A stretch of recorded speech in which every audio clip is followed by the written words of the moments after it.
Selagi manusia, biarpun katanya orang alim dan sebagainya, bisa saja dia kepleset niruti hawa nafsunya. Ya mungkin, bukan malaikat. Kemudian sesuai dengan aturan, kalau terbukti ya dihukum seperti yang lainnya. Di hadapan manusia dihukum seperti yang lainnya. Di hadapan Allah lebih gede dosanya karena dia punya ilmu. Di hadapan manusia ya wajar diperlakukan sebagai manusia biasa untuk mendapat hukuman sesuai dengan kesalahan-kesalahan orang alim ya. Nggak ada pengistimewaan. Nah, hanya cara membuktikannya ini kan ada ilmunya juga.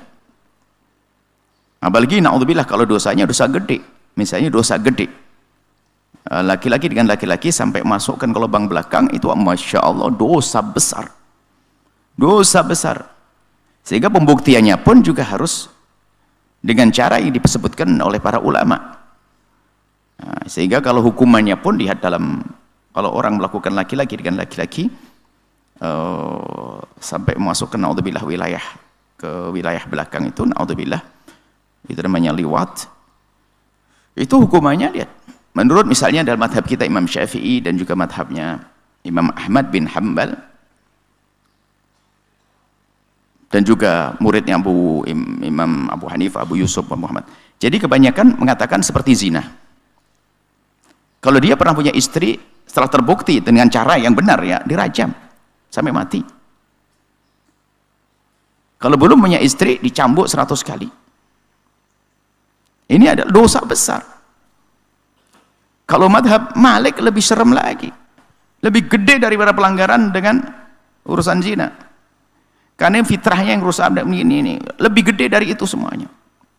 Sehingga dalam madhab Imam Malik itu harus dihukum bunuh, harus mati. Baik dia sudah punya istri atau tidak punya istri, dirajam sampai mati. Ini kan hukum ya. Adapun penerapannya ini babnya beda. Ini bicara tentang hukum ya. Lalu bagaimana kita menerapkannya? Dalam madhab Abu Hanifah ya. Abu Hanifah agak lebih ringan, tapi tetap paling tidak ambil Hanifah dihukum kalau tidak tobat sampai mati. Dihukum di penjara sampai mati, ditakzir, namanya takzir. Kemudian di situ ada bagaimana menetapkan pelanggaran dan sebagainya, apakah cukup dengan pengakuan orang dan sebagainya. Dan ini akan dilibatkan ahlinya sampai kepada pasti. Kalau dalam pembahasan hukum masalah zina dan liwat ini kan ada masalah 4 saksi yang melihat kejadiannya atau pengakuan dari orang tersebut. Ya karena orang alim, kita tidak boleh langsung uzunton juga, bisa saja tidak benar, bisa saja benar.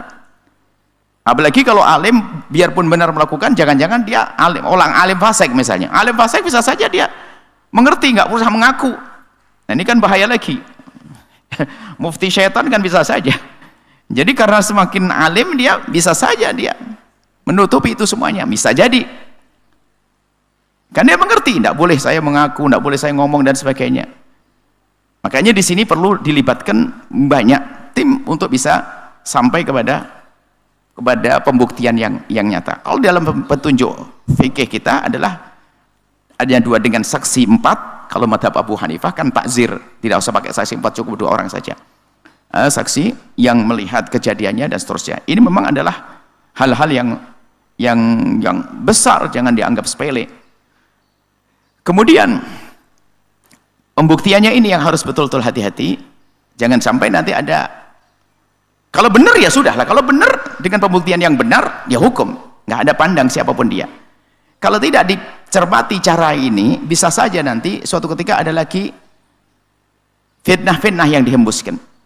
Setiap orang bisa saja difitnah, pejabat bisa difitnah, ada 4 orang ngaku dibegitukan lalu dipermasalahkan. Ada orang mengaku dengan kebohongan, bisa saja. Jadi memang betul harus hati-hati saat ini, harus melibatkan banyak tim untuk bisa menyelesaikan masalah ini. Apalagi seorang tokoh misalnya ya, supaya tidak kemana-mana tokoh itu kan contoh yang baik. Biarpun tetap kita menganggap dia manusia, kalau dia salah dan menyesal, selesai. Allah Maha Pengampun, dihukum ya selesai, nggak usah direndahkan setelah itu. Kalau orang sudah dihukum, harus jangan direndahkan. Karena hukuman di dunia itu adalah penghapus hukuman di akhirat yang sudah dihukum. Ada orang suatu ketika pada zaman Nabi mabuk, setelah mabuk dipukul, dicambuk. Setelah dicambuk ini kan direndahkan oleh orang, kasihan dia, kau dipukul ya. Nabi marah, jangan kau bantu setan untuk mengembalikan dia kepada kejahatannya. Maksudnya apa? Kalau sudah tobat kita sambut. Tobat ya syaratnya. Jadi hukuman yang diberikan di dunia itu penghapus hukuman di akhirat. Sehingga ada orang pada zaman Nabi minta dicambuk, minta dirajam sampai semacam itu. Jadi wawasannya kita tidak mengatakan si A si B, ini rambu-rambunya supaya kita tidak gopoh-gopoh. Kalau kita tidak mengerti juga kita tidak boleh menyebarkan. Apalagi informasinya dari mana, kejelasan seperti apa. Jangan sampai kita ikut menyebarkan sesuatu yang belum jelas, belum pasti. Berita tentang homidiyah, berita ma'is dalam hadis Nabi, ya kita beritakan. Seorang yang pernah berzina ngaku di hadapan Nabi, kita sebarkan hari ini untuk contoh. Kenapa? Sudah jelas Nabi yang menghukum. Nah, ini ceritanya sangat jelas. Nah, jadi supaya kita tidak gampang menyebarkan fitnah juga. Tapi kalau benar terjadi, telah dibuktikan dan sebagainya, untuk pelajaran.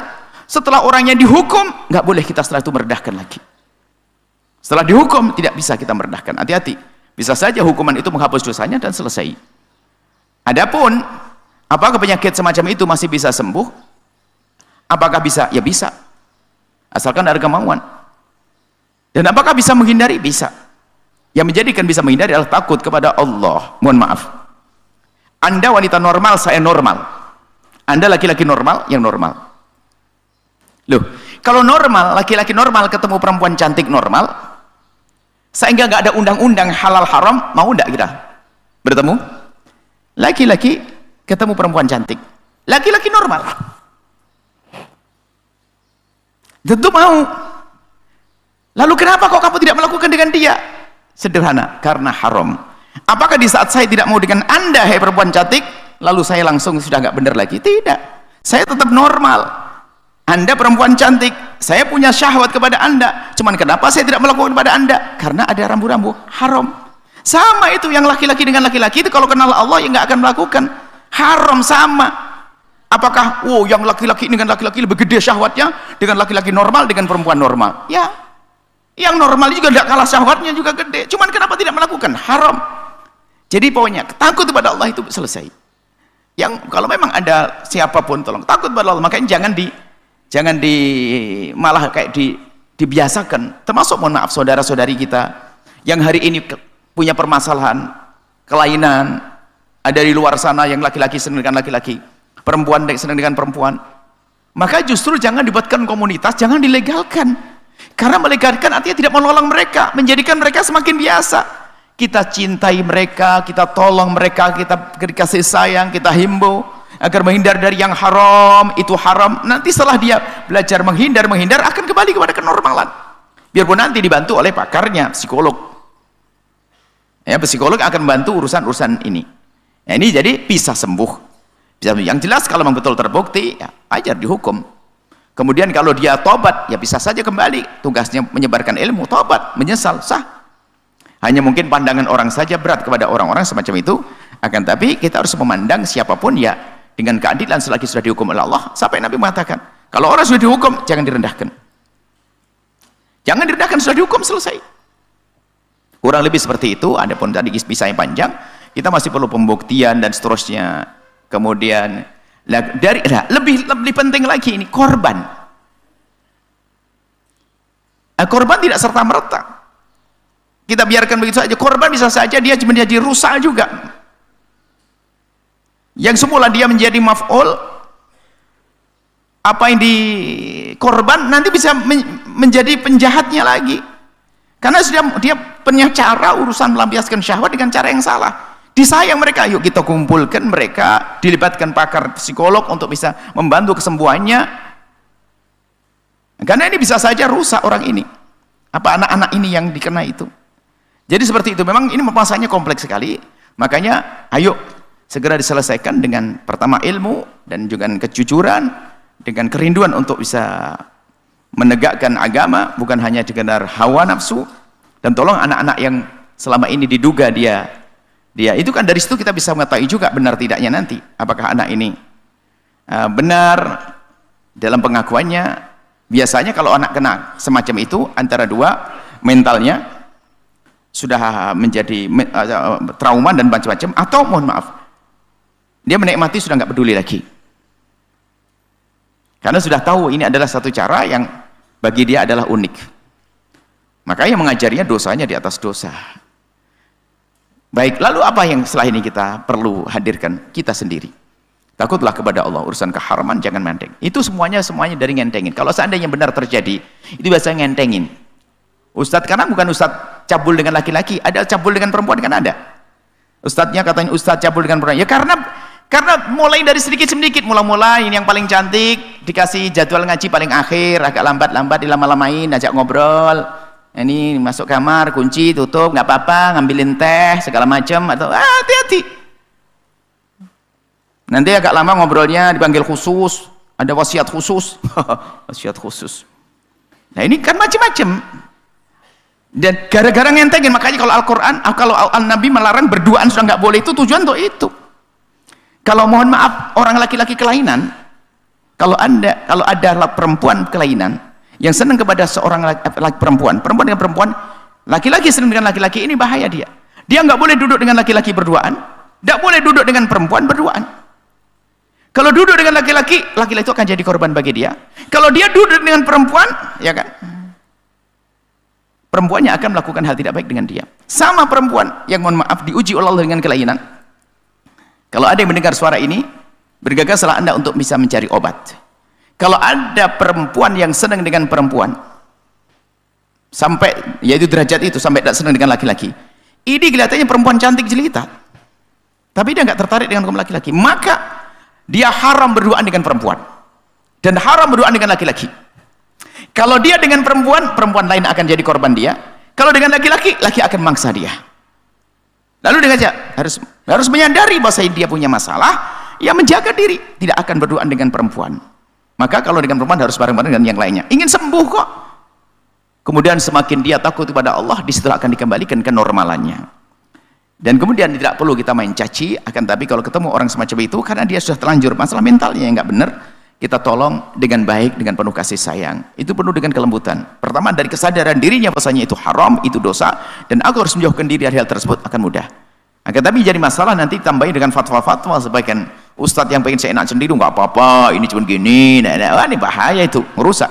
Semoga Allah menjaga kita dari segala hal yang diharamkan oleh Allah. Berhati-hati dan kemudian ingat, selagi urusan dengan tetangga kita, saudara kita dan lainnya, jangan mudah kita menyebarkan berita-berita seperti itu selagi kita belum pasti, karena ini adalah masalah dosa-dosa yang harus disembunyikan. Kalau memang ada, tadi pertanyaan, apakah kalau memang itu kejahatannya terang-terangan nggak punya rasa malu, ya harus disebutkan setelah terbukti dong. Setelah terbukti, agar berhenti orang, agar dianya berhenti. Sebab dinasihati nggak berhenti, nasihati nggak berhenti, nasihati berhenti, lain cerita. Berarti dia bangga dengan dosanya. Tapi bagi kita yang belum tahu pasti dan sebagainya, hendaknya jangan mudah kita menukil berita-berita yang belum pasti. Ini kita tidak bersangkutan dengan ustadz tersebut, siapa saja. Jangan gampang cerita, padahal belum tentu benar, kan bahaya. Bahaya. Zina adalah hina. Liwat adalah sihak. Perempuan dengan perempuan adalah zina semuanya. Tapi bagi yang melakukan itu semuanya, kita doakan semoga Allah mengampuni dan beri kesadaran. Setelah itu tidak perlu kita ramai cerita tetanggaku zina, bibiku zina, ini ku zina, tidak. Biarpun jelas, akan tapi perlu diselesaikan dengan petunjuk Nabi Muhammad SAW. Kalau memang orangnya sudah tidak malu dengan dosa-dosa itu, wajar untuk dipermalukannya. Tapi ada orang yang malu melakukannya. Dia pernah zina sekali atau melakukan itu, nyesel, nggak mau, ya sudah, dia ingin ditutup dong. Tapi kalau sudah nggak malu, bahkan pakai hujah-hujah yang lain, misalnya, wah ini bahaya nih, perusak. Ini kalau tidak dipermalukan, kalau tidak dihukum di depan orang, maka tidak akan berhenti dia. Bisa jadi semacam itu. Tinggal nanti prosesnya yang benar, tidak boleh hawa nafsu dan tidak boleh berdusta, tidak berfitnah. Kita punya Tuhan Allah yang Maha Tahu, Allah alam bisawab.